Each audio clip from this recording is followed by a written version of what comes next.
Praise the Lord. Can you all hear me? Yes, sister. Praise the Lord. How are you? Praise the Lord. I'm blessed, brother. Amen. Praise God. Okay. 1 minute.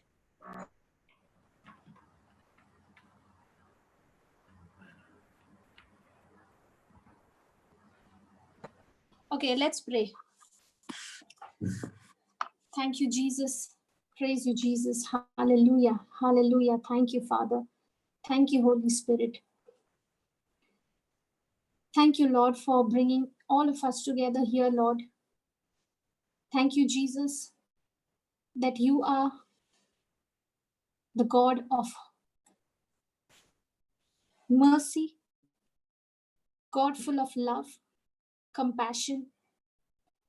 Thank you, Jesus, that your love for each one of us never fails. Thank you, Lord, for speaking to each one of us tonight, Lord. Lord, you know the problems, the trials that each one of us are going through.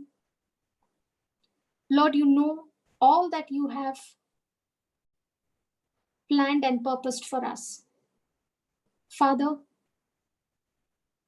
help us to see, help us to discover your plans and purpose for our life. And Lord, it is your word that gives us understanding. It is your word that shows us the unseen. It is your word, Lord, the Holy Spirit, that makes plain to us, gives us some understanding of this truth. Thank you, Lord, for all that you have been teaching us until now. You speak to us. You continue to speak to us. We ask you, Holy Spirit, to make this teaching very, very simple and easy to understand. Thank you, Lord, for confirming your word with accompanying signs and wonders. Thank you, Jesus, for teaching us through testimonies, through examples of great men and women of God who were simple, ordinary people. But Lord, when they heard your voice, their lives were not the same. So thank you, Holy Spirit, for being our teacher and our guide. We surrender ourselves to you, Lord. Thank you for opening our understanding. And thank you, Lord, for helping us to believe your word. We make this prayer in the most holy name of Jesus Christ, our Lord. And all God's people said, Amen. Amen. Praise the Lord. Praise God, sister. Okay, let's study today on 1 John chapter 5, verse 4.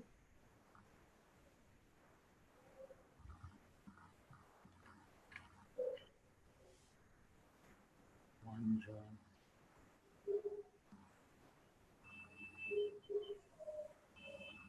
John chapter 5, verse 4. For whatsoever is born of God overcomes the world.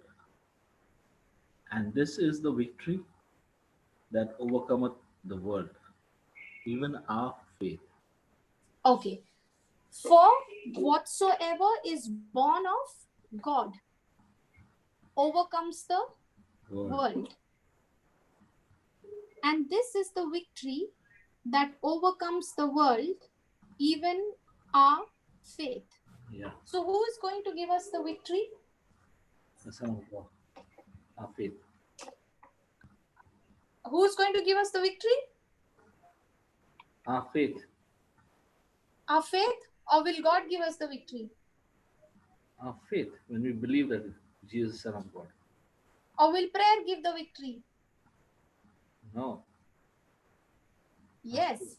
Yes, it's our faith, because that's what the word of God says. Okay?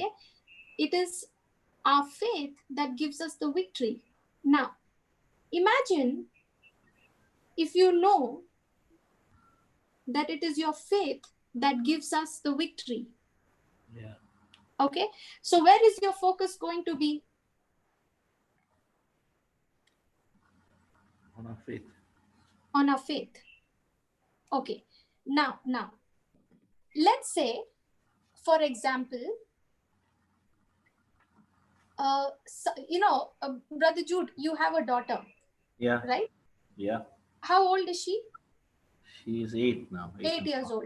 Yeah. Okay. Now let's say, okay, if there is some harm that comes towards her. Correct. Okay, some harm which is coming towards her. Yeah. How are you going to react towards it? If it was before the word of God, I would be worried. Okay. But now I know the end result beforehand. Okay. Then I know that anything that comes with the word of God, we can quench every fiery dart that come against us. Okay. So now I'm not asking about right now. What my question is that let's say there is, y'all have, let's say for example, y'all are out somewhere and there is some harm intended at her, somebody attacks. Correct. Okay, how are you going to react? I mean, are you going to be calm and cool, or are you going to step out there and protect her? Yeah, I will. You will jump out. Yeah, I will be worried also. Okay, but you are going to use all your strength, Correct. all your might, Yeah. and everything, whatever you have, and you're going to protect her. You're going to keep her safe. Correct. Okay, and you will tackle that attack. Yeah, my attention always on her. If I'm going out with her, my attention Yes, always with her. yes, because she's precious, Yeah. because you love her. Correct. Okay, in the same way, God is saying, whatsoever is born of God overcomes the world, and this is the victory that overcomes the world, even our faith. Okay. So how should my attitude be when my faith is attacked?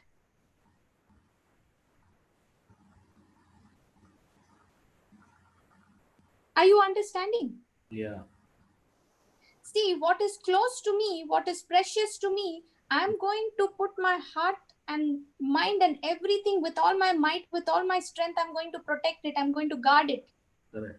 I'm going to defend it. Right. Okay. And here the word of God is saying the victory that overcomes the world is our faith. How is my attitude towards my faith? Yeah, we don't care for it so much, right? Yeah. Mm. Do I look at my faith? Yes. Do I take necessary steps to build up my faith? Because according to the word of God, this is the faith that gives us the victory. Now, if I know that there is something which gives me the victory, how am I going to treat it? Yeah. And faith is a spirit, right? Yes. So how am I going to treat it? Am I going to say, okay, and especially when I know the scripture which says faith comes by hearing, and hearing by the word of God. Mm. How is my attitude going to be towards faith? Correct. See, because for me, even before coming to the word of God, before coming to the knowledge of the word of God, for me faith was like something which I have to beg and beg and beg, okay, and believe that it will come to me by God. Right. Okay, I did not have an understanding of what faith is. Okay, all I heard in my life was that have faith in God. God will do it. Okay, but according to the scripture, he's saying, for whatsoever is born of God overcomes the world, and this is the victory that overcomes the world, even our faith. So when I know that it is the faith that gives me the victory, so am I going to now start pursuing it? Yeah. Right? If I want a job which is going to give me a lot of benefits, which is going to be very, very helpful for me, which will solve all my problem, how am I going to seek that job? Yeah. I'll do whatever it takes, right? Correct. What about faith? Especially when here God is saying, for whatsoever is born of God. Are we all born of God? Yeah. Yes. We are all born of God. And he's saying, for whatsoever is born of God overcomes the world. And this is the victory that overcomes the world, even our faith.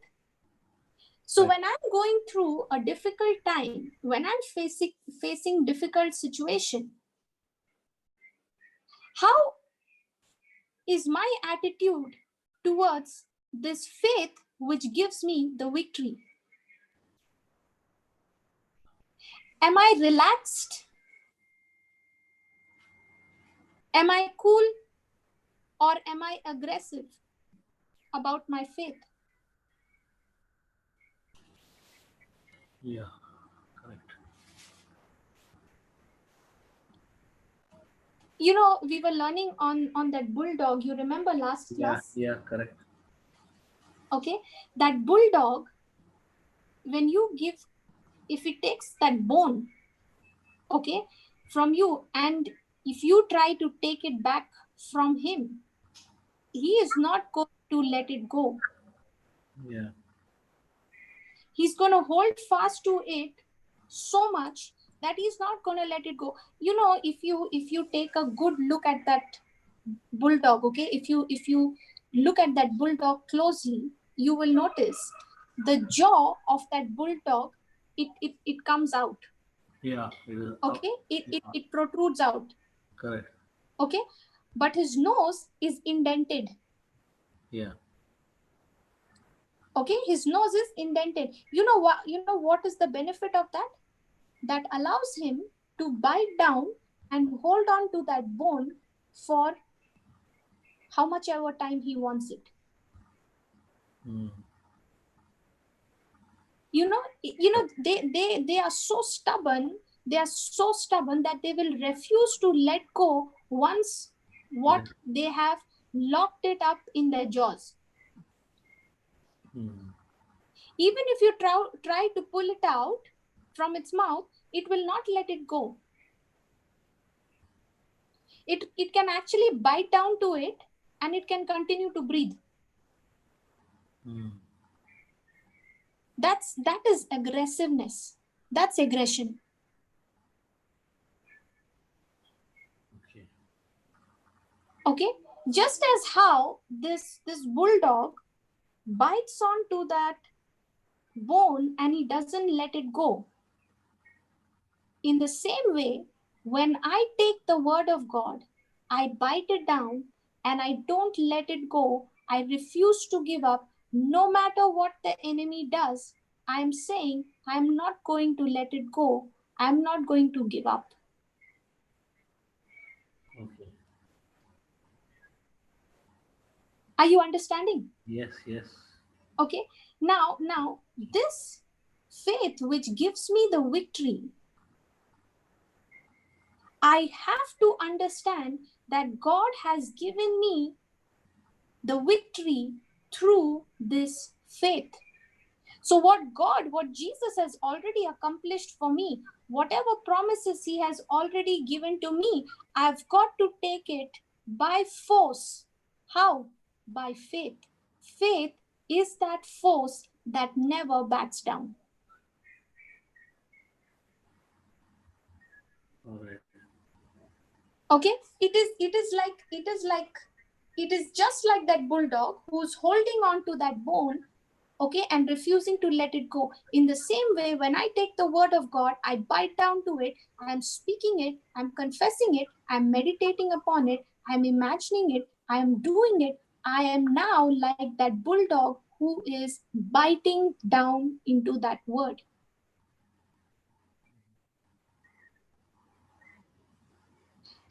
I've got to attack that problem which the enemy is giving me, is sending to me. I've got to attack that problem. How? With the word of God. So it's basically an action. Yes, in action. Okay. Okay, it is, it's like, I'll tell you, when the bulldog, okay, takes the bone, okay, you cannot get it out of its mouth back. Right. Okay, because he is so aggressive, he's so persistent that no matter what you do, it's not going to let it go. Okay, Right. now when it comes to the kingdom of darkness, okay, when it comes to the works of the enemy, how am I responding to it? Am I responding it with persistent faith, with aggressive faith, or am I saying, okay, if God has to do it, he will do it? Or if I have to suffer like this, I'm going to suffer like this. It's okay. When it has to happen, it will happen. Yeah, most of the time we do that, something like that. If it doesn't happen, we say, okay, it's okay. Yeah. Next. Yes. Okay. But here, the word of God says that, you remember we were learning last class, the kingdom of God has suffered much violence. Yes. Okay. And you see,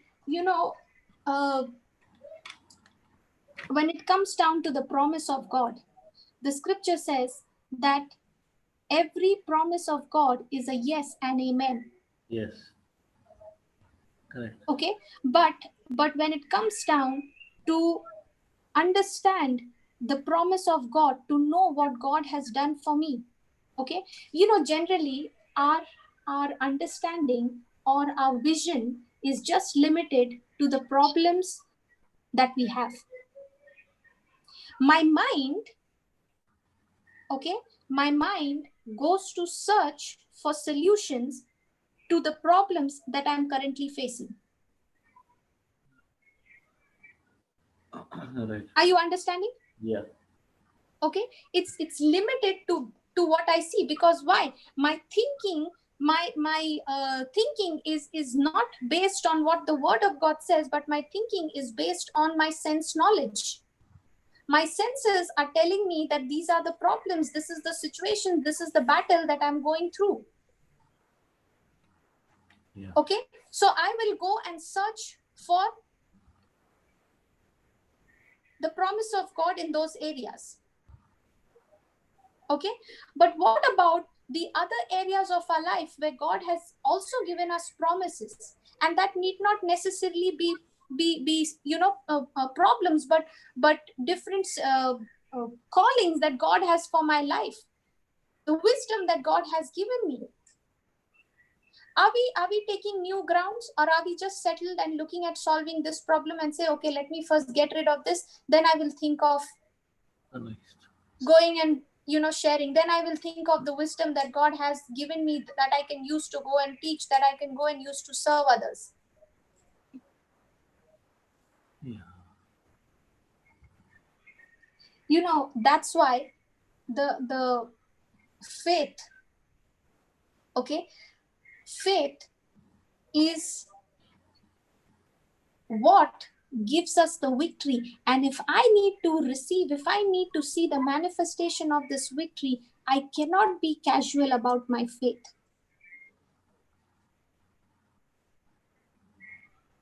I can't be casual about this faith. I have to be determined.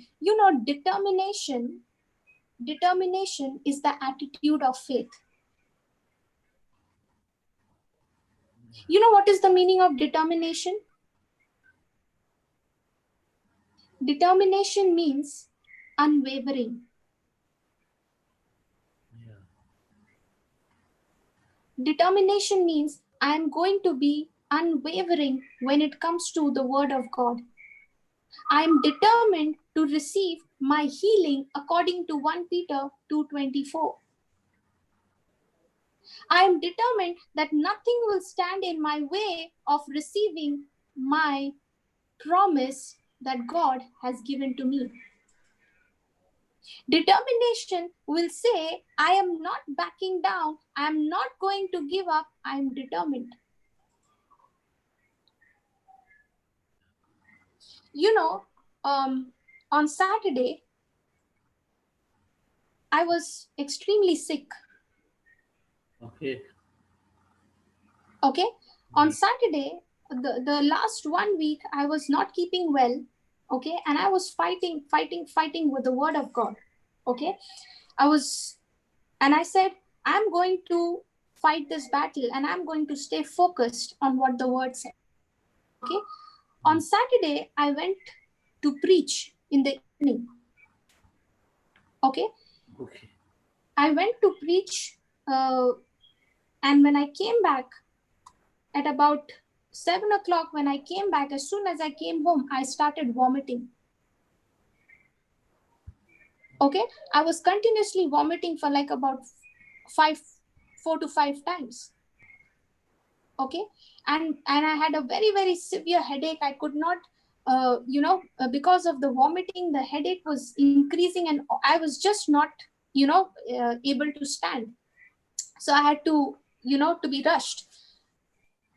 When I came back, I took the medicine and I slept.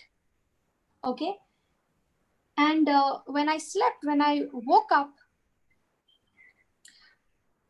the pain was there. Okay. All those things were there. And this time I was saying, Lord, I'm not going to give up. Okay.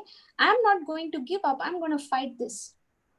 And I was lying down and I took the scripture, the same scripture, 1 Peter 2:24. Okay. And I was saying, by the wounds of Jesus, I am healed. Okay. By the wounds of Jesus, I am healed. Now, every time I'm saying, by the wounds of Jesus, I am healed, where will my attention go? On the pain. On the pain. Okay. Yeah. And every time the attention is going on the pain, okay, I'm saying, by the wounds of Jesus, I am healed. So my focus is, I am healed. I'm healed. Right. Okay. And this is what I was experiencing. Every time I was thinking, I was speaking and I was focusing on those words, by the wounds of Jesus, I am healed. I am healed. I am healed. Okay. I was not able to, get rid of that pain. The pain was even increasing. Okay. It was increasing even more. And now I said, by the wounds of Jesus, I am healed. And just when I said, by the wounds of Jesus, the Holy Spirit just stopped me over there. Okay. Now I'm not even saying, I am healed by the wounds of Jesus, I'm healed. I'm only saying, by the wounds of Jesus, by the wounds of Jesus, by the wounds of Jesus. And I had a very, very severe headache, very, very severe headache. Okay. That I could not even open my eyes. And as I was saying, by the wounds of Jesus, by the wounds of Jesus, I'm not even saying I'm healed. Okay. I'm only saying, by the wounds of Jesus. Okay. And I'm saying it so slowly that I'm hearing each and every word. And as I was saying, by the wounds of Jesus, I began to imagine, I began to see all those wounds that Jesus was suffering on his body. Okay. Right from the crown of his head. Yeah. Okay. I was imagining Jesus, because I had a severe headache and I was saying, Lord, that crown of thorns, I was imagining and I was speaking and I'm saying, God, that crown of thorns which was pierced on your head. by that wounds, I am my pain which I'm experiencing right now, you have already taken that pain away. Yeah. Okay, and because of that, because of that pain, my eyes was watering. Okay, and the pain was just going from bad to worse. And as I was saying, by the wounds of Jesus, I was imagining the crown of thorns that was being pierced on Jesus's head. You Okay. know, when that crown was pierced in Jesus's head, okay, Yeah. I want you to imagine, okay, the crown. Yeah. It covered his entire forehead and everything. Yes. Okay, and when that thorns which was being pierced into his head, into his forehead, that thorn was going and damaging his tear glands. Yeah. It was damaging his nerves. Yes. Okay, and so much of those nerves inside, you know, those the skin, the muscles, the all those things inside were being damaged. And because of that damage which Jesus was suffering, by that I am already healed. Yeah. So I was saying, God, Jesus, you took that damage upon your head. You suffered on my behalf. Okay, and I kept imagining all those things, and I said, Lord, thank you for taking my place. Thank you for taking my place. Okay, I just kept saying that. I kept thanking God, and I fell asleep. After that, when I woke up, I think I woke up at around 10:30 or 11 o'clock at night. Okay, Yeah. I woke up, and when I woke up, the pain was completely gone. Praise God. Thank you, Jesus. The vomiting had stopped, Oh, because I just could not lie down, because every time I'm lying down, because of the pain, I'm puking, I'm vomiting even more. And when I woke up, the pain was gone, the vomiting had stopped, and I sat up that night until 5 in the morning reading the word of God. praise God. And I said, I'm not going to give up. Yes. My eyes was paining, there was little pain, but I said, no, God, I am determined. I am determined what belongs to me, what you have fought for me, what you have paid the price for me. Because of that love, what you have given to me, I'm not going to let the devil steal it away from me at any cost. Yeah. Thank you, Jesus. Praise you, God. And the more and more that pain was, you know, that uneasiness was there, I was saying, God, I'm going to soak myself in the word so much, I'm going to study so much, that I am not going to focus on this problem. I'm only going to focus on what your word says. I forgot about my healing. I stopped praying for my healing and all those things. I got so engrossed in the word that I did not even realize that it was already 5 in the morning. Praise God. Now, is this the faith that gives me the victory? Yes. But if I had to just say, okay, I'm just going to confess the word, I'm going to confess the word, and that's it, do you think I would have been able to manage it? No. Absolutely not. And many times, sister, it also happens that when we are going through something, we know the end result, we know that Yeah, we go through, but we are ready to go through that, not knowing that when we fight back, as you said, take the. Now I understand what you are telling me is that the faith, if I am persistent, yes, I am supposed to grab the victory at that time, not wait for it. correct, Correct? I am supposed to absolutely. by force. As the opposition comes, I am as a boxer goes and punches the wits out of the opposition. in that same way, I have to go and box that guy out. Correct? That's Correct. my Correct. faith, and I don't have to do it by this. My faith has to do it, because my faith works because of my actions. True. Because brother, the very problem is that our attitude, our thinking towards faith is so casual. Okay, we say we have strong faith, but when it comes, when the time comes for the demonstration, when the time of testing comes, that is the time I come to know what is my true, Correct. where do I stand. Correct. And James 1:6 says that if your faith is wavering, do not expect anything from God, right? Yes, when it is wavering, when you are of double mind. Yeah. So this time I said, brother, when I went to go and preach in the evening on Saturday, at 4 o'clock, 4 to 6 I had a class. 4 to 6, 6:30 I had a class with them, with them, and when I was teaching, the headache was still there, and it was so horrible, that if I am looking at my notebook, or if I'm looking at my iPad, okay, and then removing my vision and looking at the people, okay, in that little eye movement, the pain was increasing.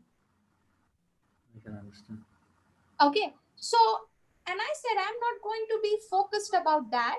My focus is going to be on the word. So I began to teach. Okay, and because at that time the thoughts were coming to me that you're not well, just take a rest, maybe you can just call them and inform that you're not well, you will not be taking the class. I said, no, if I believe by the wounds of Jesus I am healed, I am going. I believe I am healed, so I'm going. And I went. Okay, and I'm saying that if faith is what gives me the victory, then I've got to use this faith and take that victory which God, which Jesus has given to me by his blood. I've got to take that victory by force from the enemy who's trying to steal it.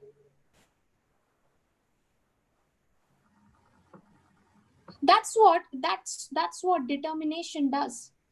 Determination is saying, I am not going to be moved till I see it. I'm going to stand on this word. I'm going to bite down on this word. I'm going to thank and praise God. I'm going to rejoice and be determined and believe that, Lord, I am not going to be moved by what I see. I'm only believing in what your word has declared, and I'm not backing down. Because many a times when the manifestation is delayed, okay, when the manifestation is delayed, many a times we tend to give up. Yeah, absolutely. Absolutely. Sister, you're reminding me of what Brother Johnson had told us about. Remember, he fell down outside Sudhir's place, Yeah, correct. and then he preached the word, and nobody even knew that he was going through so much pain. Yes,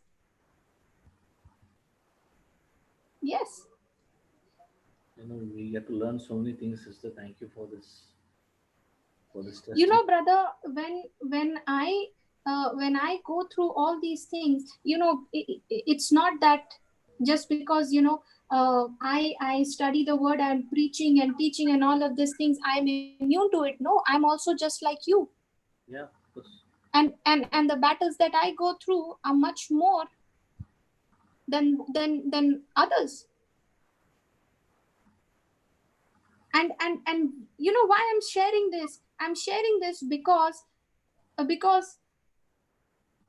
in situations when everything is seeming all going crazy, and your body is not cooperating with you, okay, that's the time you need to understand that the faith which is in your born again spirit, that faith has the victory to overcome the world.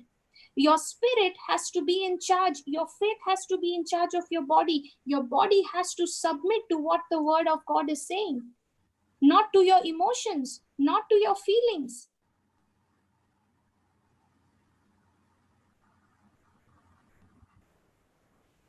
You know, I love the example of that woman with the issue of blood. Yeah. Okay, she was suffering for how many years? 12 years. Let's go to that scripture. We have studied this before. Let's study it again, because you know it is so important that we go back to our basics. We understand, so that when the problem comes, we are so thorough. We know that this is what it says and this is how I need to respond.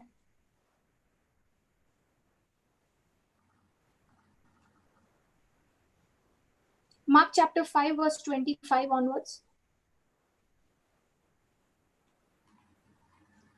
A certain woman which had an issue of blood 12 years and had suffered many of many physicians and had spent all that she had and was nothing better, but rather grew worse. Okay, now here is a woman who has been suffering with the issue of blood for 12 years. Brother, can you imagine somebody going through a situation, going through a crisis for 12 years? And it just doesn't seem to get away, it rather growing worse. Now imagine if I had to be, you know, if we had some issue like this which has been going on for years, how many times we have given up? So on the question of that, it is a issue of blood. A person who goes through a weekly or a monthly, this one gets so weak, and Yes. how, when we lose blood, even if we get a cut or lose blood, okay, we looking at that only, people become weak, and they become so, oh, I lost so much of blood. But this lady Yes. losing blood for 12 years. Brother, when even somebody goes to donate blood, Yeah. can you imagine that person? The doctor will always say that, eat something, drink something after you've given blood, so that you I'm remain proper, otherwise you faint. I'm a regular donor. Every 3 months I give blood. Okay. Now, but I have given for last 14 years. Okay. But whenever I go for it, they will check your hemoglobin. They will check whether you eaten something, and after you donate the blood, they ask you to sit down for some time, wait, because some people become dizzy. I know how it feels, sister, because I've seen many people, as soon as they give blood, they collapse. Correct. Correct. Because brother, whenever I went to give blood, okay, they sent me back. They said, if we take blood from you, we'll only have to give you back blood. Yeah, brother, every time I went, and I'm telling the doctor, you take blood, nothing will happen to me. Nothing will happen. Okay. But the doctors will not do that. See, I am standing on the word and I'm believing. I'm having faith. Okay. But the doctors will not do it because it's not ethically right for them.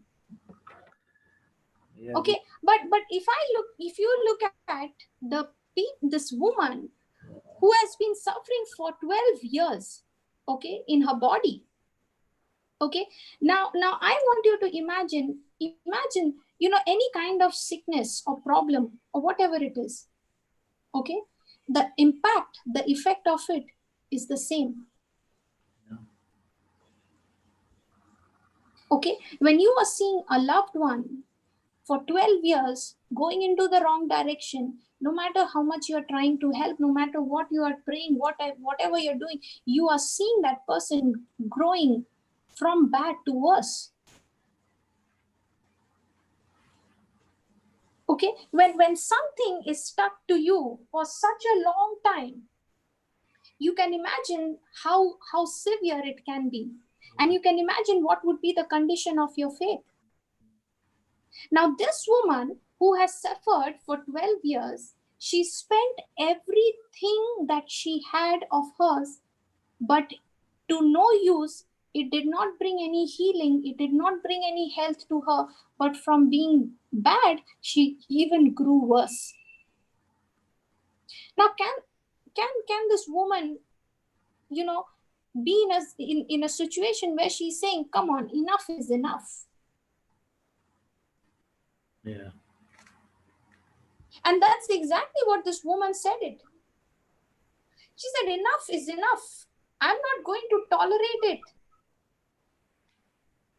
When she heard about Jesus, she began to receive hope that there is hope for me. Yeah. And she's saying, enough is enough. How do you know she's saying enough is enough?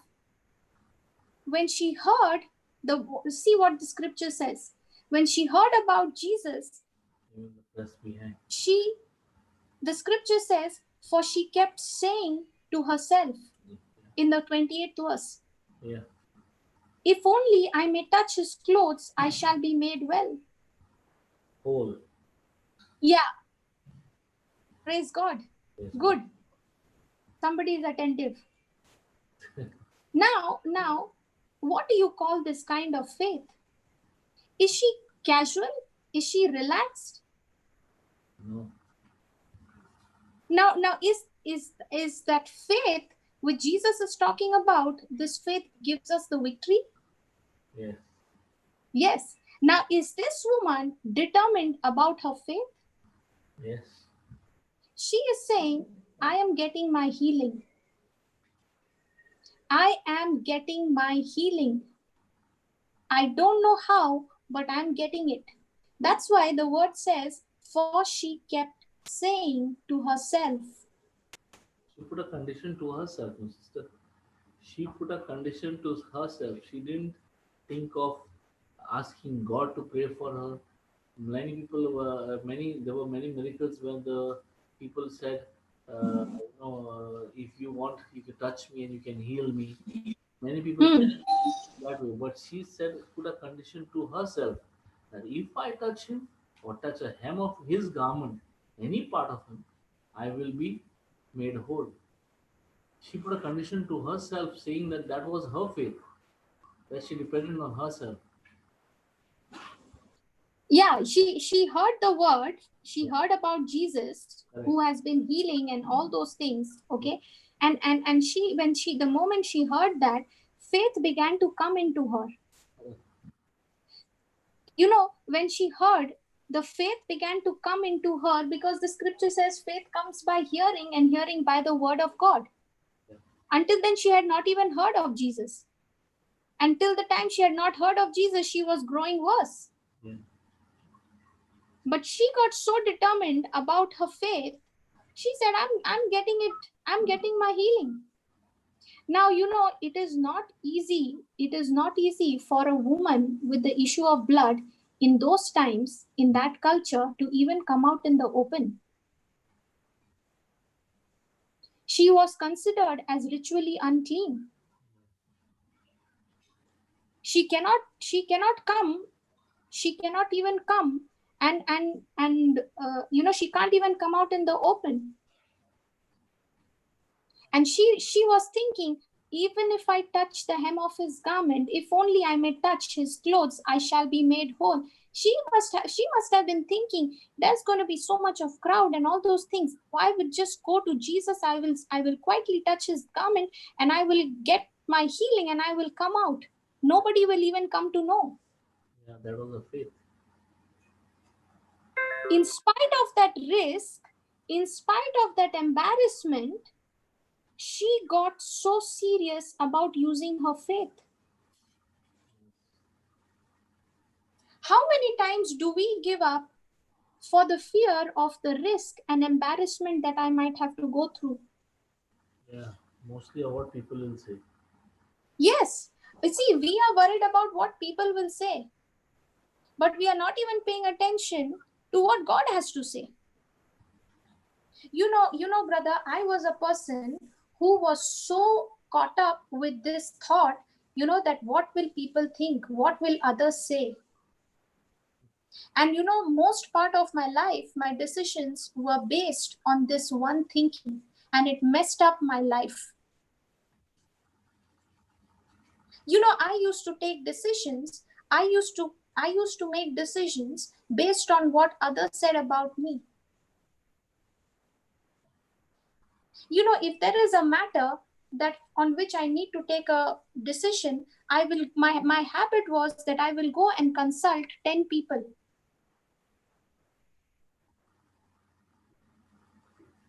And out of those 10 people, whatever response they will give me, I will take the least, almost all of it will be negative, but I would choose which is the least negative and take that, but yet make a decision to choose the negative.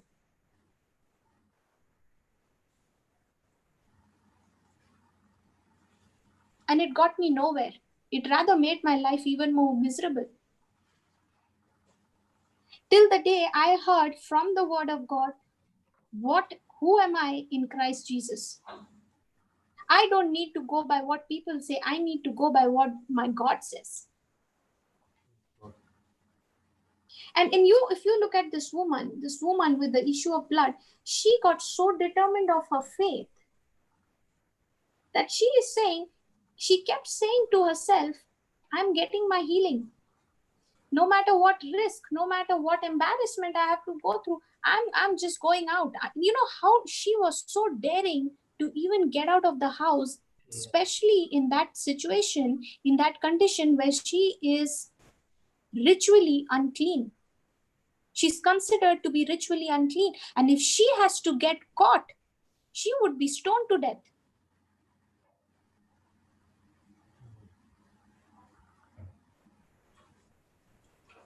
See, my question is that how did this woman get so much of confidence, so much of boldness to come out of her house in that situation, in that condition where she knows that she's ritually unclean?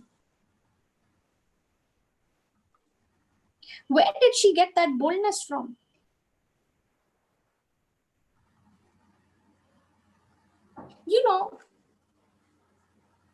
When she received the word,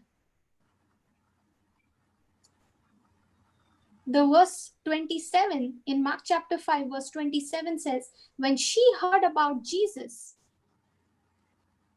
what is that?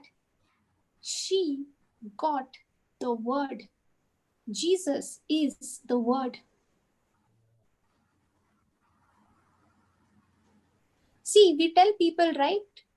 I want to go and share Jesus with others. When you're saying, I want to go and share Jesus, you are going and sharing Jesus. How? With his word. Without the word, there is no Jesus. You can't separate Jesus and the word. Are you understanding? Yes. Because many a times we say, I want to go and share about Jesus. I want to go and talk about Jesus. You go and talk about Jesus, how good he is, how wonderful he is. But what about the word?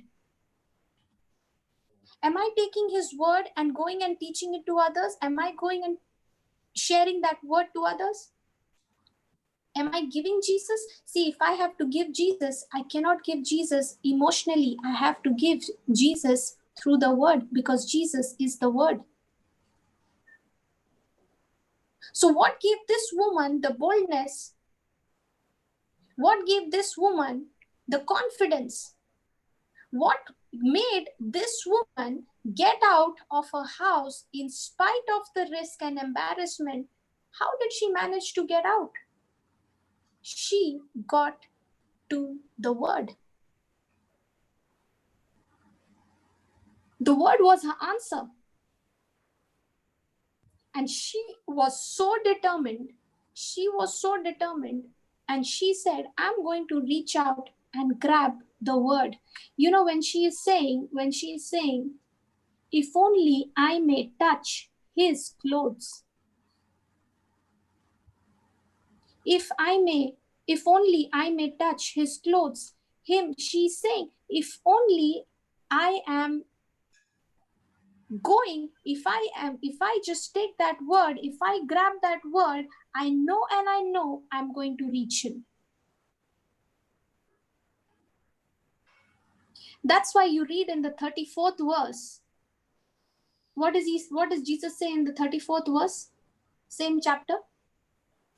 And Jesus said unto her, Daughter, thy faith has made thee whole. Daughter, thy faith has made you whole in every way, physically, emotionally, financially. Yes, amen. Because the word of God says that she had lost everything. Yeah. She spent everything that she had.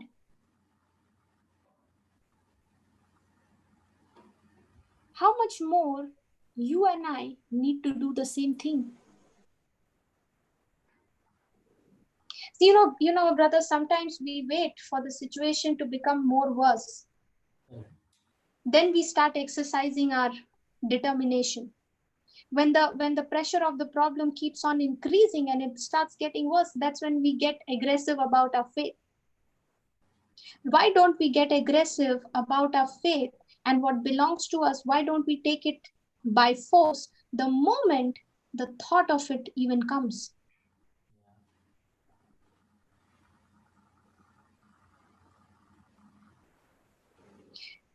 You know, we tend to get fed up. We tend to get fed up with people. We fight with people. Whereas we are supposed to be fighting in the spiritual. We are not supposed to be fighting with people. We are not supposed to be getting fed up with people. We are supposed to be getting fed up with the problems. We are supposed to be getting fed up with anything that is under the curse. Yeah. We get fed up with people, whereas we are supposed to be getting fed up with the lies of the devil and start dealing with it.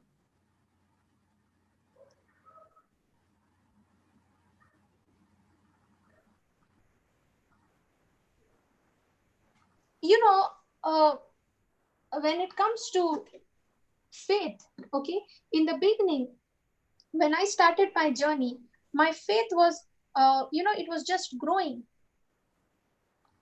It was just growing. And I remember at that time, I just knew this one scripture, Mark 11, verse 23 and and 24, and Mark chapter 16, verse 20. Can we go to Mark chapter 16, verse 20?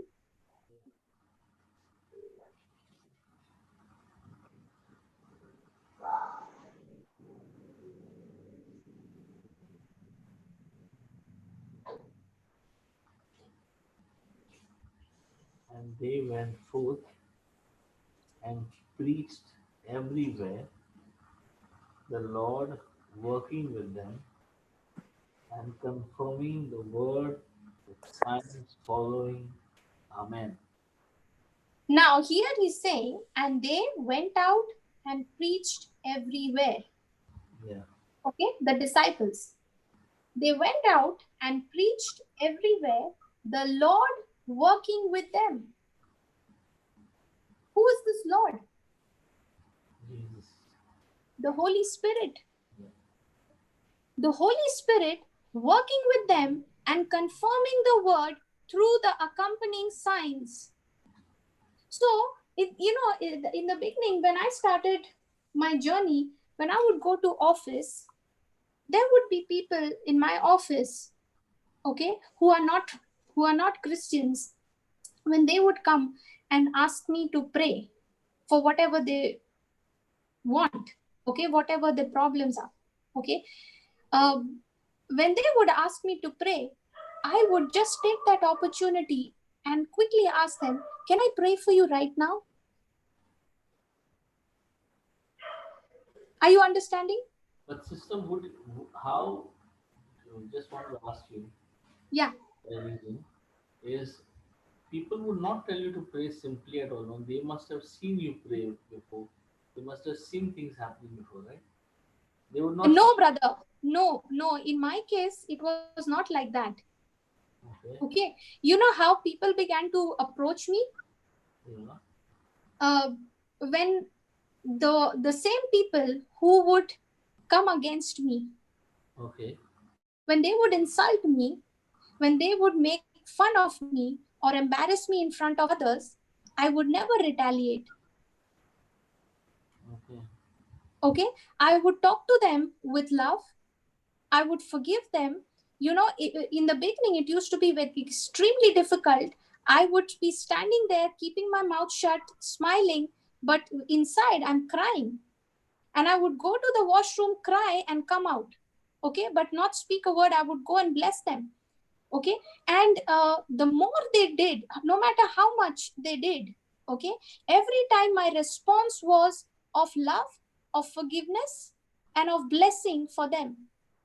I remember I would come home and I would sit and pray for them. I would bless them. And I would ask God, God, you bless them more than you can bless me. Okay. So every time when they would embarrass me or make fun of me, and I would respond to them with love. Okay. And the same thing, when they would do it with others, they would get into fight with one another. Okay. So when they would come to me and they would start opening up, they would start talking about their problems. Okay. Because here I am. Okay. Many a times, brother, when sometimes people, okay, uh, they will test you and see how you will react. Yeah.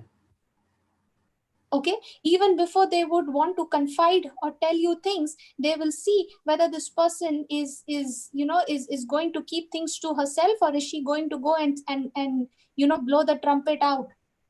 That's what they. Okay, so when they would insult me and all those things that they would do, okay, I would never go and talk about it to anybody. Okay, but in the same, if they would have done something similar to somebody else, to some other colleagues of theirs, the whole news would be out in the office. Yeah. Okay, so now they began to come and they began to talk to me, and they would say, they would start talking and discussing things with me like this. They'll say, I know you will not share this with anybody, that is why I am telling you, and I want you to pray for this. Okay, so that's how they began to ask me, and when they would talk to me, and I would say, okay, you want me to pray for you, can I make a prayer right now? And most of them, brother, they would be shocked. Right now? Because their understanding is, prayer is okay, I will go home and I will pray. When I go to church, I will pray, because that's the general, the understanding of prayer. But somebody from the opposite side is saying, can I pray for you right now? That comes like a shock to a lot of people. But why I take that opportunity and I say, can I pray for you right now? Because I know this is an opportunity where I can minister, where I can speak the word of God to them. Brother, in Hindi they say, no, लोहा जब गरम रहता है तभी हथौड़ा मारना चाहिए. Correct? When the iron, when that rod is hot, okay, that's when you hit it, because that's when it bends. Okay, once it cools down, then it is very difficult to bend it. You have to heat it up once again. So for me, it was like that. Okay, and I would say, God, I anyway don't have to be worried about, what I have to say, what I have to do, because you are the one who is dwelling in me. You are the one who's going to do the job, according to Mark 16:20. So what is my job? My job is to preach, is to teach the gospel, and the Holy Spirit, the Lord that is working with the disciples, who was working with the disciples, working with me. And just as how he was confirming the word with signs and wonders, he is working the same. He's confirming the word with signs and wonders with me as well. So when I would take that opportunity and pray for them, I began to see, brother, my faith began to increase when I began to believe in that word. And when others saw the results, that person would go and bring 2 more people, 4 more people again, and say, you go and talk to her, she will help you. Good. That's how it began. But if you look at me, I also started my journey just like how you all have.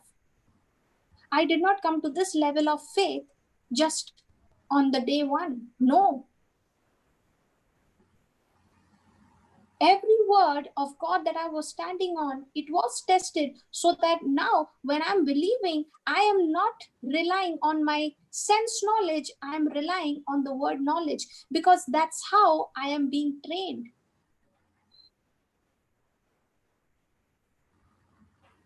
And I began to renew my mind. I began to change my thinking, because I know that it is my mindset that decides my future. And if my mindset decides my future, how much of importance, how much of attention do I have to give to the word of God and train my mind to think according to the word of God? And this kind of determined faith, determined means what? Unwavering. This kind of unwavering faith comes when I bite down the word of God and I refuse to let it go.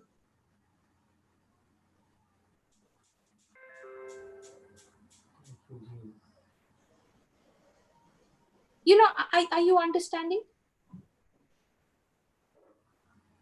Because if I am not taking my faith seriously, if I'm not building, if I am not spending time in the word, because my faith comes through the word. Faith comes by hearing, and hearing by what the word of God says. And if this is the faith that gives me the victory, can you imagine how I need to treat this faith? How my attitude has to be? Yeah. Praise God. Brother, if let's say, for example, if a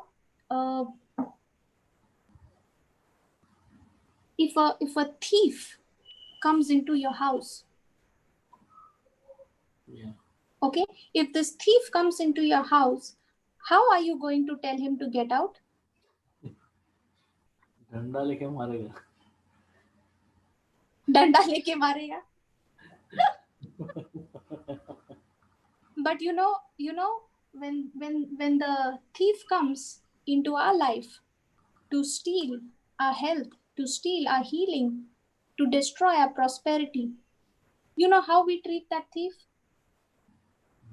आजा चाय P के जा. आजा खाना खा के जा, चाय पी के जा. If I can't tolerate a thief in my house who's come to steal my belongings, why do I allow that devil, who's an adversary, who's a liar, who's a thief, who only comes to steal, kill, and destroy? Why am I tolerating him? When he comes in with his thoughts, with his suggestions, do I take that stick? Do I take the sword? of the Spirit, the word of God, or do I keep thinking on what he is saying? Come on, it's time that I start swinging the sword of the Spirit and get the devil, get that thief out of my life and stop him from taking what rightfully belongs to me, which Jesus has paid the price of his own blood to give that to me. Yes, God. Thank you, Jesus.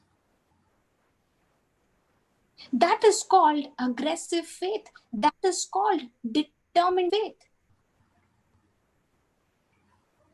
See, we can't afford to be relaxed. We can't afford to be, saying, okay, it has to happen, it will happen. No. When I say you have to leave right now, that means you have to submit to that word. The word is the promise wherein God is saying that every knee shall bow to the name of Jesus. Amen. Amen. Amen.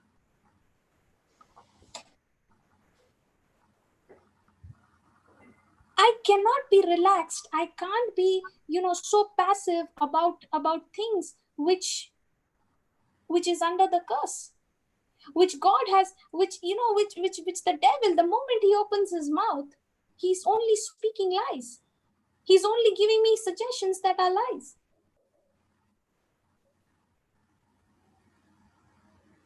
See, we've got to be aggressive about our faith, but we get aggressive about the problem.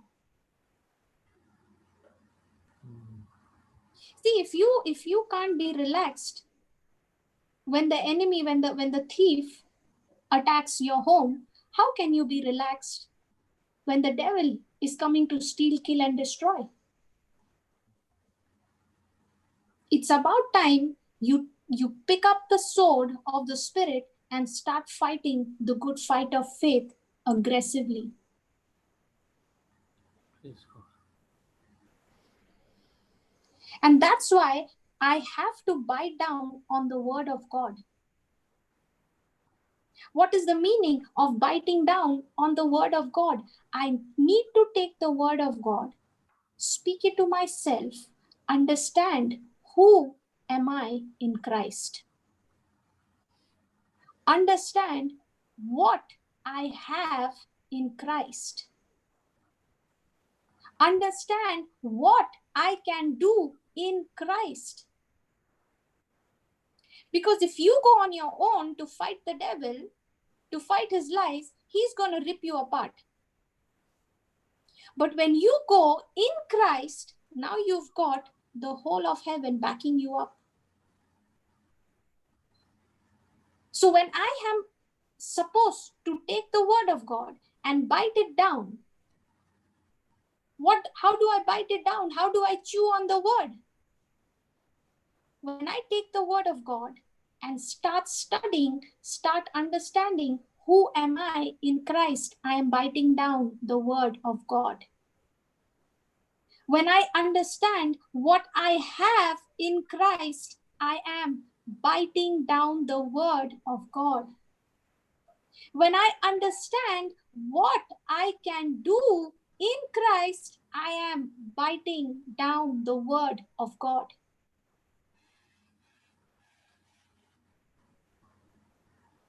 And that's why I need to spend time in listening to the teaching, in studying the teachings, in whatever the word of God is being spoken, is being taught. I need to sit and listen and understand it.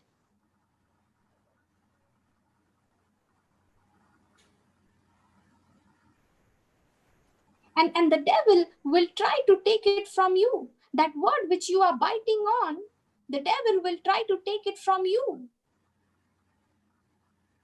You've got to be like that bulldog, holding on to that word with so much of aggression, with so much of persistence, and with so much of tenacity that now you are not letting it go from your mouth.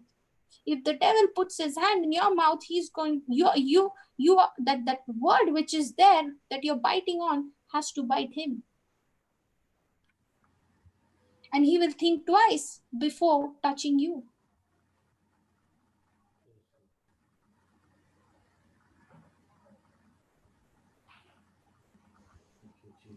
Come on, we've got to be like that bulldog where the word of God is concerned.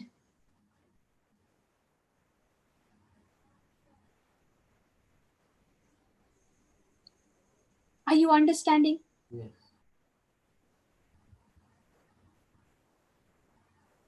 Okay, let's look at some more examples. Go to Luke chapter 18.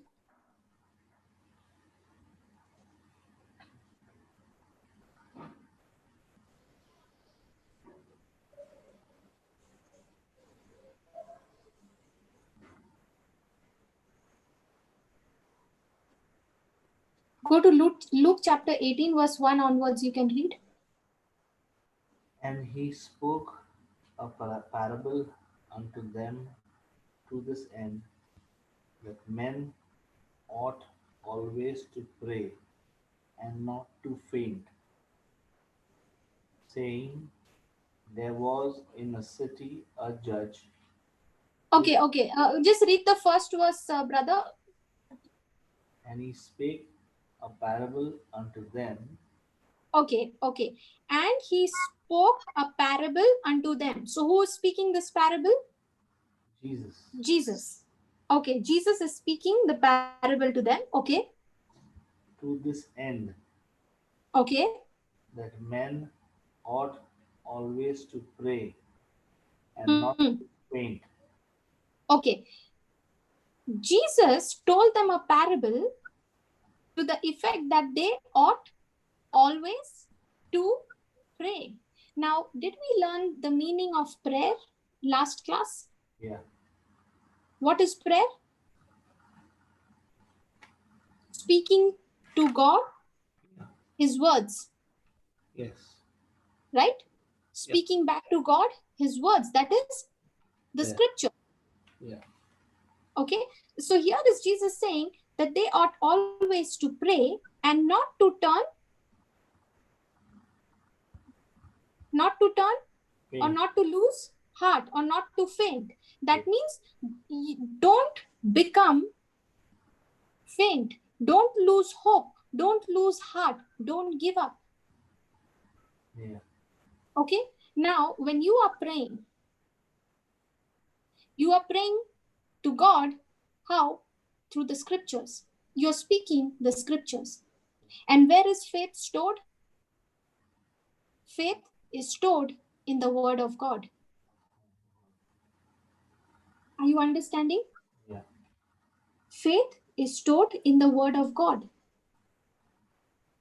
So when you are praying those scriptures, Jesus is saying, don't lose heart. That means he is saying, don't give up on your faith. Are you understanding? Hello? Yes. Okay. Now read the second verse. Saying, there was in a city a judge, which feared not God, neither regarded man.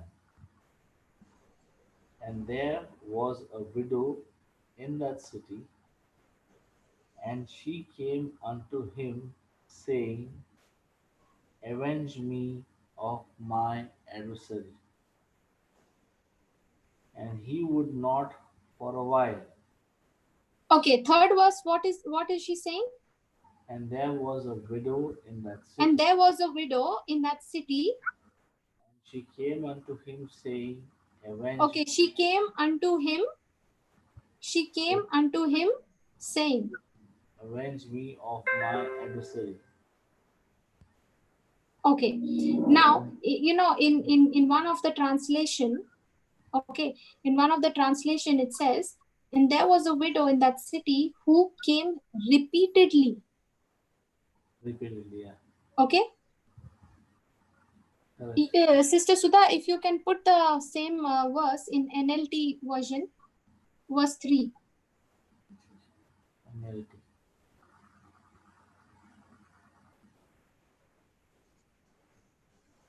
Luke chapter 18 verse 3. Can you read it, brother, in the meantime, while she puts it on the chat?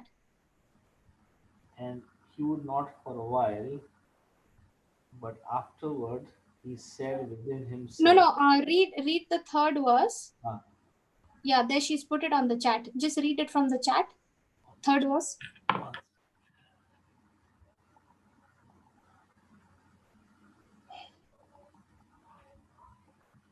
A widow of that city came to him repeatedly, saying, "Give me justice in this dispute with my enemy." So here is this widow, okay, who now in the second verse he said, Jesus is saying, in a certain city there was a judge who neither reverenced and feared God, nor respected or considered man. Okay? And in the third verse, he's saying, and there was a widow in that city where this judge was. Okay? Now, this lady, this widow, kept coming. She came to this judge repeatedly. Okay? Yeah. She came to this judge repeatedly, saying, what? Give me justice in this dispute with my enemy. Okay? Yeah. Now read the fourth verse. You want the same analysis? No. You read from the KJV, from fourth. And he would not for a while, but afterward he said within himself, "Though I fear not God, nor regard man, yet because this widow troubles me, I will avenge her, lest by her continual coming she weary me." Okay. Now here he's saying, and for a time he would not, but later he said to himself, though I have neither reverence or fear for God, nor respect or consideration for man, yet because this widow troubles me, I will avenge her, lest by her continual coming she wearies me. Now, this woman is so persistent that she is going on repeatedly to that judge and asking for defense. Okay, she's going over and over again. Okay, now the fifth verse says, yet because this widow continues to bother me, I will defend and protect and avenge her, lest she give me intolerable annoyance and wear me out by her continual coming, or at the last she come and rail on me or assault me or strangle me. In other words, he is saying, this woman is making me crazy. Yeah. She is making me tired by her constant request. Now, this judge who is resisting her, okay, this judge who is resisting her, what is this widow's persistence doing? This widow's persistence is wearing down, is tearing down that judge's resistance.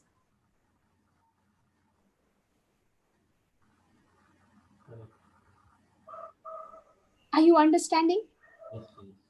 When you are persistent in your faith, when you are persistent in what the word of God has promised you, and you are standing on it, you are biting on it, you are feasting on it, and you are saying, I refuse to let it go. I am standing on it. I believe I have received it.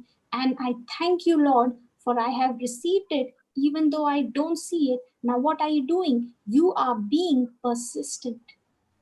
And no matter how much the devil is resisting you from taking what belongs to you, your persistent faith will tear down that devil's resistance.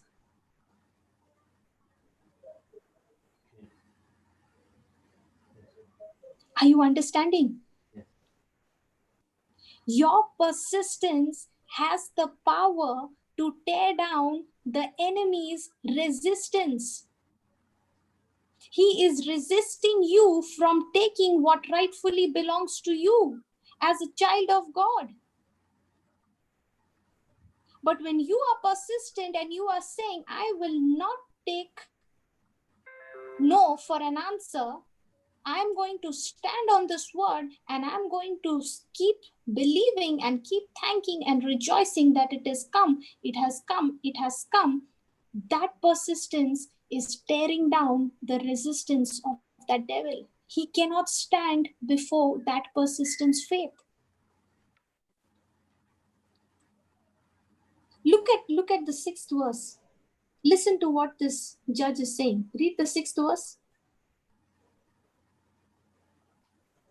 KJV. Yeah.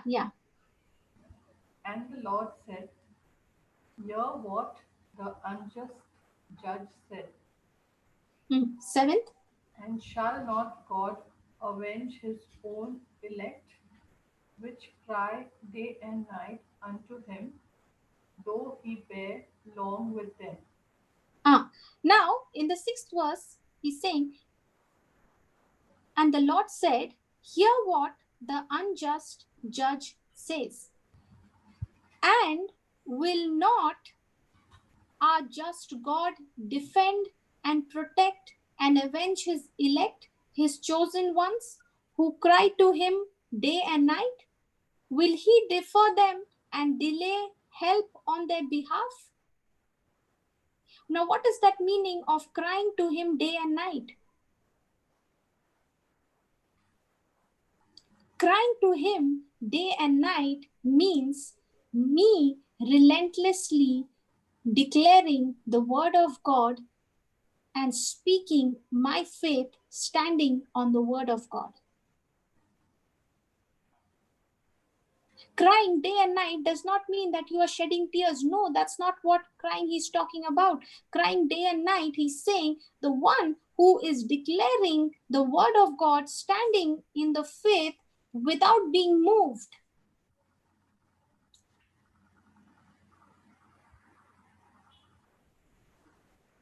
Now look at the verse 8. Read the verse 8, sister. I tell you that he will avenge them speedily. Nevertheless, when the Son of Man cometh, shall he find faith on the earth? Now he's saying, I tell you, he will defend and protect and avenge them speedily. How he's saying? Speedily. Okay. However, when the Son of Man comes, will he find persistence in faith on the earth?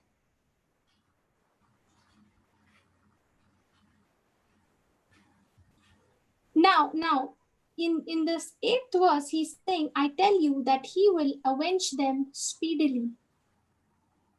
Nevertheless, when the Son of Man comes, shall he find faith on the earth? So what is persistence faith going to do? It is going to wear down, it is going to tear down the resistance of the enemy and bring the manifestation of God's promises in my life. And how will it come? Speedily. But how is this going to happen speedily? When I am persistent in my faith, when I am refusing to give up, that means there is no slack. Can you all write down the definition of persistence? Write down. Persistence is a firm continuation. Persistence is a firm continuation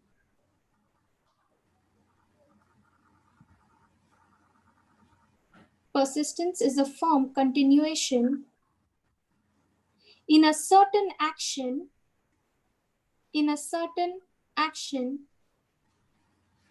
in spite of difficulty or opposition.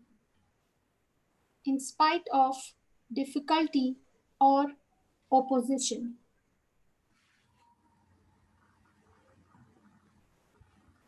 Praise God. Write down next. Persistence applies non-stop. Persistence applies non-stop, constant, continual, steady pressure to a situation.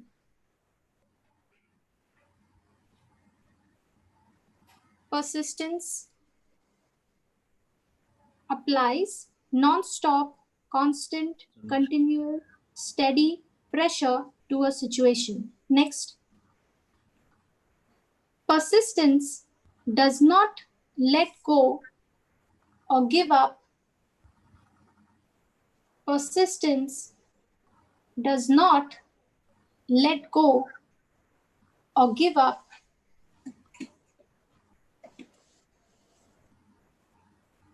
until all resistance is broken.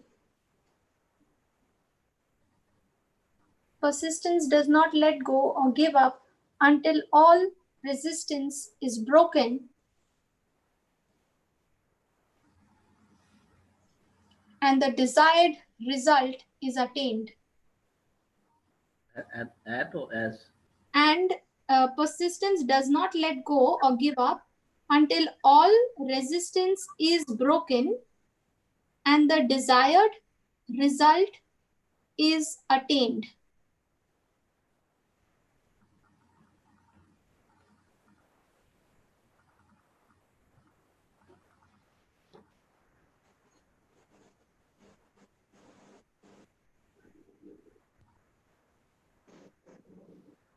Done? Yeah. Okay. Now, so what is the meaning of persistence? Persistence is a firm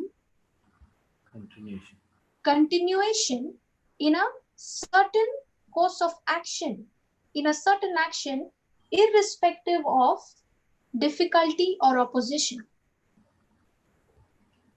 Okay. Now, the ladies, when you all learned to start cooking, were you cooking first class like how you all cook now? Did you all ever make a chapati in your life when you first got the dough in your hand? Yes, right? Now, how was the first chapati of your life? Some countries' world map or some countries' map, right? I remember when I made, it was the shape of that chapati looked like some country's map, which was not to be found in the world map itself. But when you started learning to make chapatis and the first chapati that you make, it did not come round, it did not come properly, did you give up? No. You continued to do it every day, irrespective of it becoming of different shapes, different sizes. But you were continuously doing that, taking that action, irrespective of difficulty, irrespective of failure, irrespective of opposition. That is called as persistence. Persistence applies non-stop, constant, continuous, steady pressure to a situation. Meaning what? No matter how much of opposition is coming, no matter how much of pressure it is coming, I am going to stand on it. I am going to say, no, I am doing it. I am going to believe. I am going to speak what the word of God says. I don't care what I see. I don't care what I hear. I don't care what I feel. That is persistence. Persistence means that I'm not going to let go. I'm not going to give up until all efforts that is being made to stop that promise to come to pass. I am going to be persistent, and I'm not going to let it go till all that resistance is broken and I receive the manifestation. Now, you look at this widow. This widow was so persistent. She did not take no for an answer. The scripture there says she repeatedly came to him. She was non-stop. She was just so insisting that nothing could stop her. She did not stop until she got what she wanted. She just refused to give up. Now, have you ever been stubborn? Or ever seen a person who is stubborn? Yeah. When you see a stubborn child, when the mother sees the stubborn child, she does everything, right, to get that stubbornness out. Yeah. Sometimes sometimes you get a lot of pastings also because of that. Correct. Okay. Now, when you are stubborn and you are holding on to it, I remember when I was small, okay, my mom and dad, they took me they had to take me for that vaccination. Okay. Now, I was extremely terrified of injections. Okay. And I did not want to go. The moment if they would say that, we're taking you to the doctor, I would start crying and crying and crying and bring the whole house down. Okay. So now they have to take me for this vaccination, and it's important. I have to complete the vaccination. And somehow my parents, they said, come, we'll go for circus. I'll take you to the circus. We'll go to the circus. And giving me that circus, reason, they brought me to the hospital. When I came to the hospital and I was entering into that doctor's room, okay, I was all fine. Okay. But the moment I saw the injection in his hand, I started. Okay. I began to cry and cry and cry so much. I held on to my mother's sari. Okay. I was sitting on the chair. I jumped out of the chair and I sat on the floor holding my mother's sari. You know, the pleats, that they make. Yeah. Okay. I was holding on to that pleat from the bottom. Okay. Okay. And I was, and my father was trying to pull me, the doctor was trying to pull me, and when the more they are pulling me, I, with my mother's sari, holding on to her sari, the sari is getting pulled out. Okay. And I did not leave her sari. I was so stubborn. I was holding on to it. I did not leave it till my father had to stop, the doctor had to stop, and my mother had to take me out from that doctor's cabin and bring me home. I did not allow him to take that injection, to give me that injection.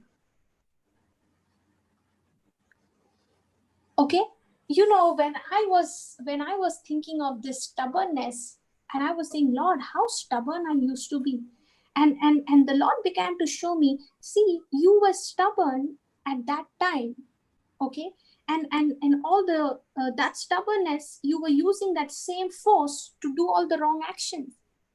Now, if you take that same stubbornness and start applying on believing my word, this stubbornness will, who got you out, that day from the doctor's cabin, and you moved away without taking that injection, how much more when you stand stubborn on my word, believing that I'm not going to take no for an answer, I'm going to be persistent, I'm going to be stubborn, how much can the devil stand against you?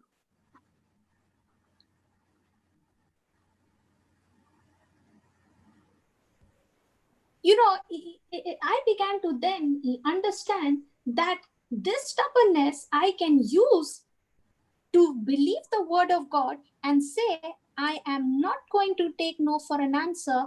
I will believe, I will keep on thanking and praising God until I see the manifestation. I'm going to be rejoicing. I'm going to be thanking. I'm going to be praising God. And I'm not going to be focused on what my natural senses are showing me.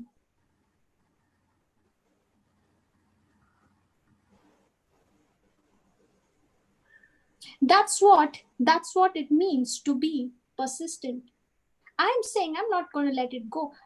I'm not going to give up. When the target was set up in my company for the sales target of 600 crores, okay, everybody was saying it's not going to happen. It's not going to happen. Even my boss was saying, we are on the last day. Let's see what happens. I said, you will see the target. Okay. And at that time I was so stubborn. No matter how many people came and said all the negative, to every person I was responding and saying, we have got the target, we have done the target, we've got the numbers. Okay. And at that time my stubbornness was looking like it became a mockery in front of everyone. They were laughing at me. They were saying, what are you talking, you have no experience and all those things.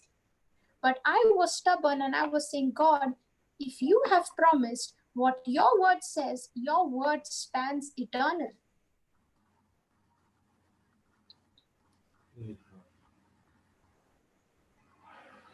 I was so stubborn in tearing down the resistance that the enemy was bringing to me through his thoughts, through the words of different people. I was saying, God, I'm going to be so focused. I'm going to be so persistent in your word. Day and night, I would only think of the word. Day and night, I would only say, thank you, Lord. Your glory is seen throughout the earth. Your glory is seen throughout my office. And thank you, Lord, that this work is your work. And Lord, one day this whole company will see the glory of my living God in the same place.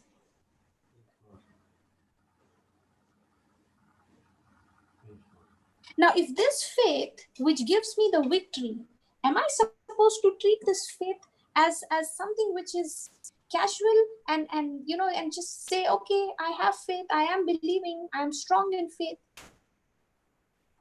Or am I supposed to take this faith and see, is my faith persistence? Is my faith standing persistent, especially when the storm is going on? Is my faith determined? When you are asking yourself these questions, when you are studying, ask yourself, what is the meaning of persistence? What is the meaning of determination? Am I determined? If I'm determined, what is my action that is showing that I am determined? And that is how I study. That is how I study the word of God. See, it's good. You can listen. You can hear the word of God. But it also has to be studied. Because if I'm hearing and not remembering, not understanding what the word of God is teaching me, I am like that person who goes, the book of James says, right? I is like a person who goes and looks himself into the mirror, and when he leaves, he forgets what he looks like. Yeah.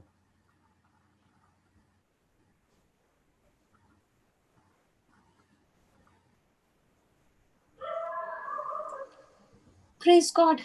Praise God. Are you understanding? Yes.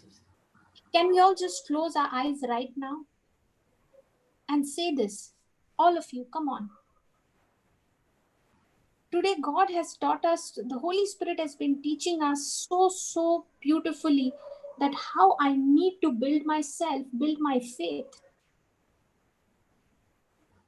Let's all just close our eyes right now and say this. In the name of Jesus, In the name of Jesus, I have I have persistent persistent faith. faith. My faith My faith overcomes the world. overcomes the world. My faith My faith gives me the victory. gives me the victory. I won't give up. I won't give up. Come on, look at that storm. Look at that problem. Look at that situation. Look at that mountain that you are facing and say this to that mountain. Look at that mountain and talk to it, speak to it, and say, in the name of Jesus, I have persistent faith. Come on, say, in the name of Jesus, I will not give up. Come on, open your mouth and say, I will not let go until my mission is accomplished.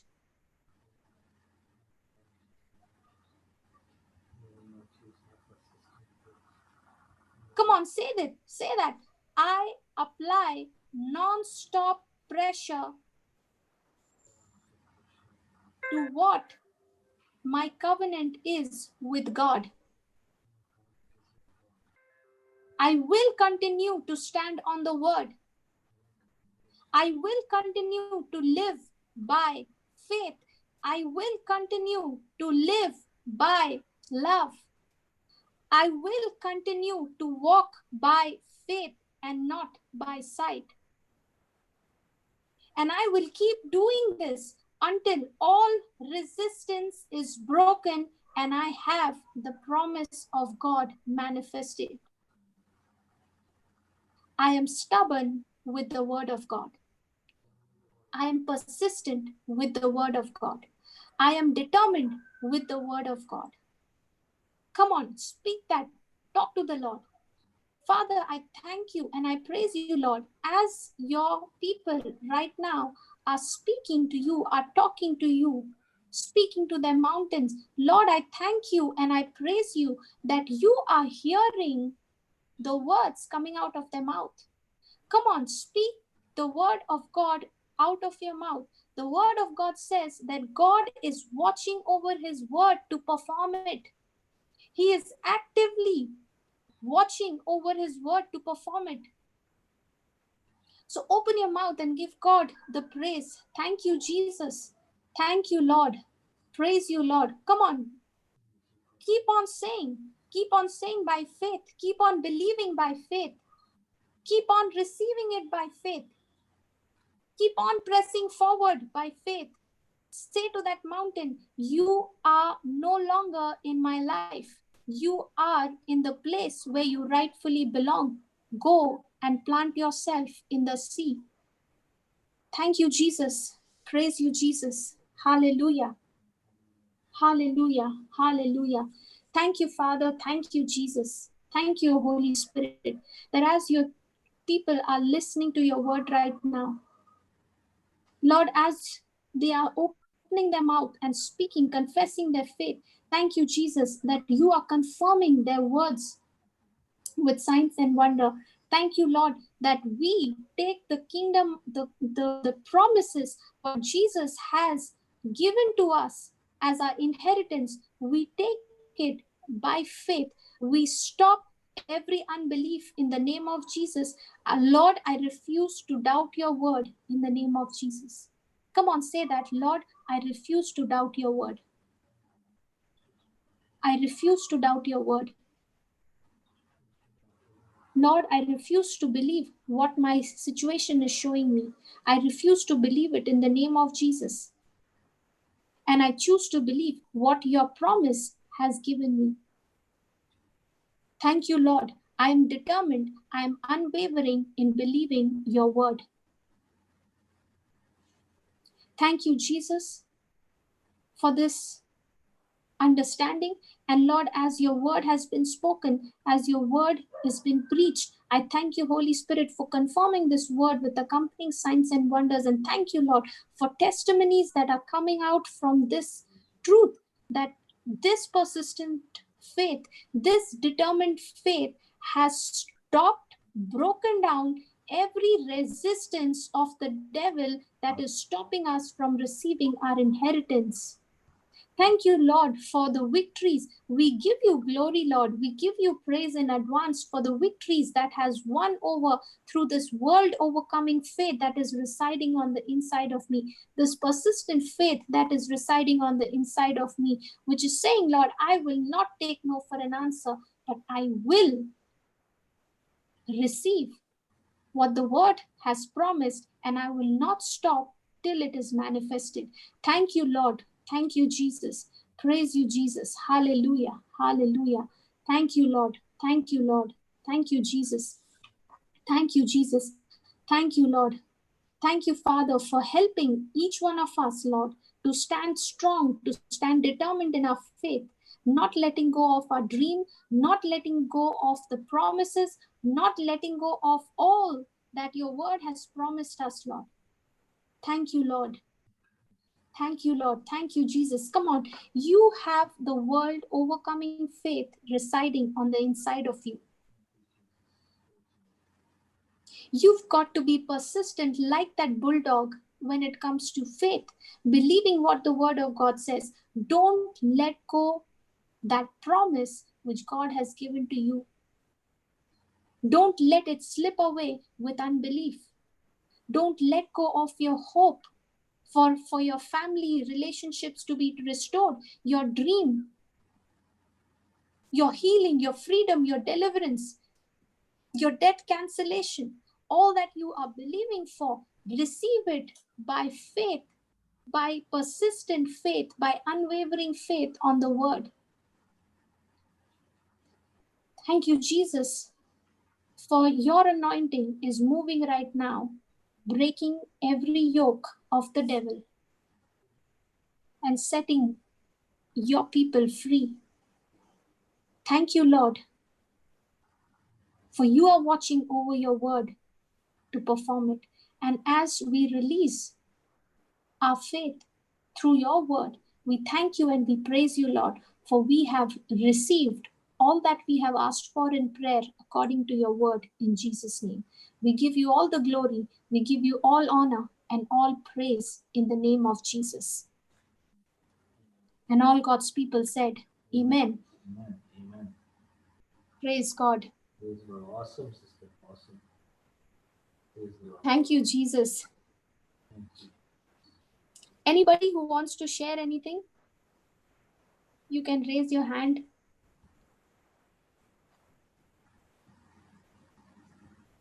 Brother, isn't it amazing to know that this world overcoming faith that God has given to each one of us in a born again spirit, okay, we have such a powerful weapon, Yeah. okay, which I can use anytime, any day, anywhere. Right. Okay, and this is not just restricted to big things. It even works in small things and brings the same result. Absolutely. And how many times we have opportunities to exercise our faith? Praise God. I get very excited, when all these things happen. So the more the devil wanted to keep me grounded, the more I began to, fight back and say, what belongs to me is mine. Devil, don't even dare to put your eye on that.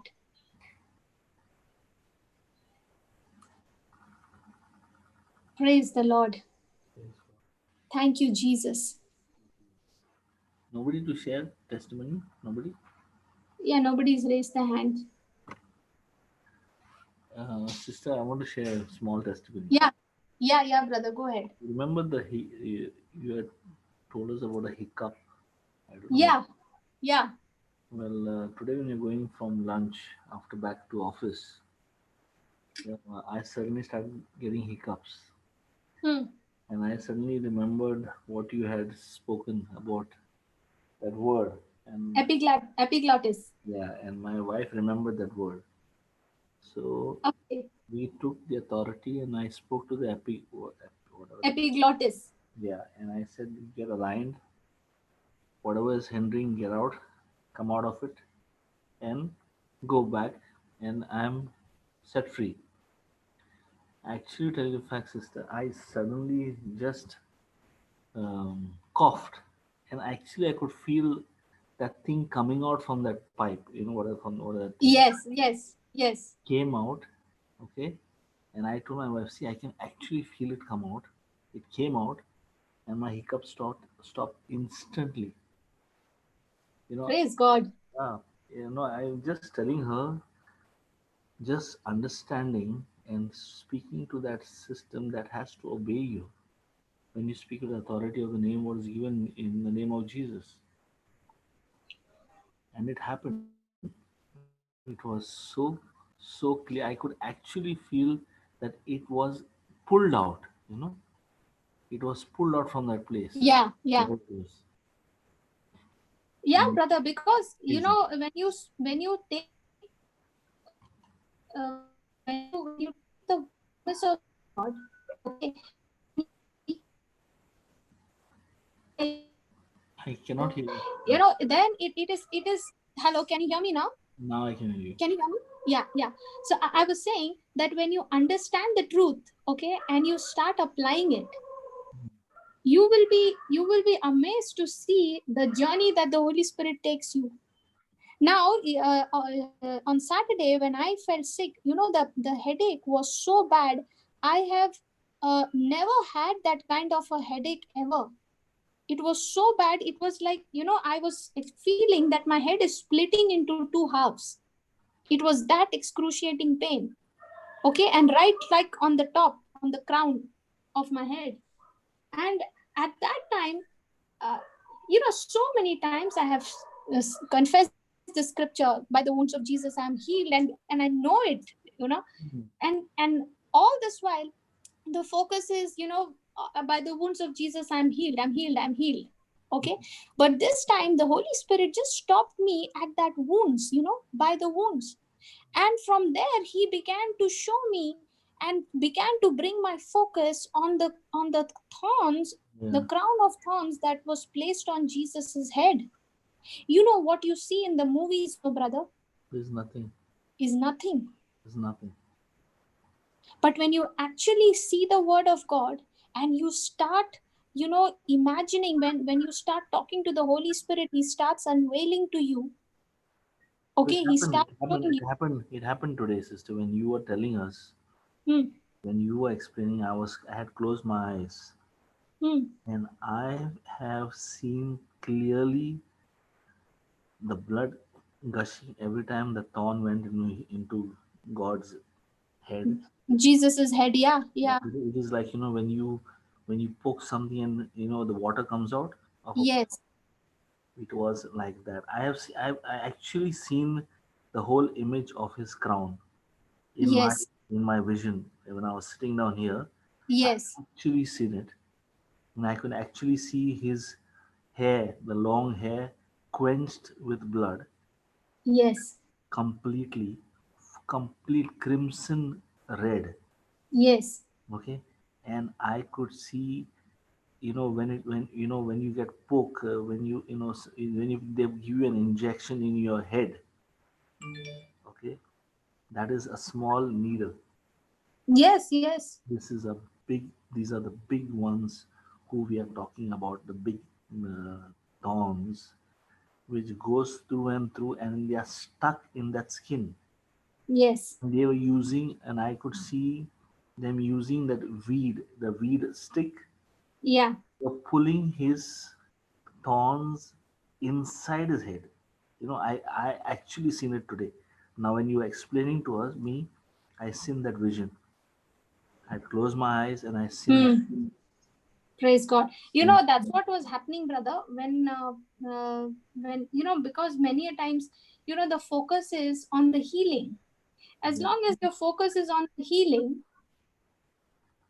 as long as your focus is on the healing, you're like those people with Paul on the way to Damascus who only saw the light yeah, but did not hear the voice. correct. Okay, and the one who heard the voice, his life got changed, but the ones who saw the light, their lives did not get changed. Yeah, So when I was and I got stuck at that word, by the wounds, by your wounds, by your wounds. And I began to, stay there, and the Holy Spirit began to speak to me. And my attention was now no longer on the healing. My attention was on the wound of Jesus, what he was going through. And when I was focusing on his pain, by that pain, now there was a divine exchange that was taking place. Praise My God. pain got healed by that focus, that when I was paying attention to what Jesus was going through on that cross, the pain that he was going through, the nerves that were damaged, and all those things. When I began to imagine, I was no longer paying attention on the problem of that headache. And I was thinking, and I fell asleep. And when I woke up, the headache was gone. Everything was fine. Praise God. Somebody's raised the hand. Yeah, sister, can you speak?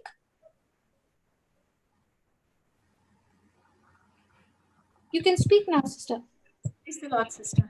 Saying me exactly on Saturday, I had a terrible headache, and I'm confessing scriptures, and only one scripture was coming in my mind. That was, "Fear not, for I have redeemed you. I have called you by name. You are mine. When you walk through waters, you are with me. Through rivers, they shall not." So when I was saying this, the devil is saying, "Why your headache is not going?" So I said, "I don't care about the headache. Right now, the King of Kings, the Lord of Lords is with me.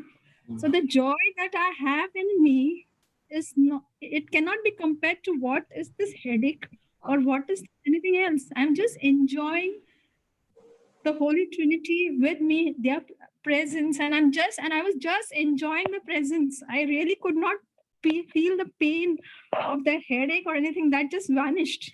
Because the attention was no longer the attention was on the word, on Jesus. And that's what the devil does, sister. He does not want us to think on the promise. He wants us to think on the problem. Yes. And the moment you put your focus on the problem, you are getting overwhelmed, overburdened with the problem. But the moment you shift your focus on the word, and now the Holy Spirit begins to show you, begins to teach you through that word. Now you are spending time in that light, and that voice is speaking to you from that light. I have seen people getting healed of migraines, of sinus, and all those things through this scripture. When you give them the understanding, in no time it is fixed. Praise God. Okay, anybody else who wants to share?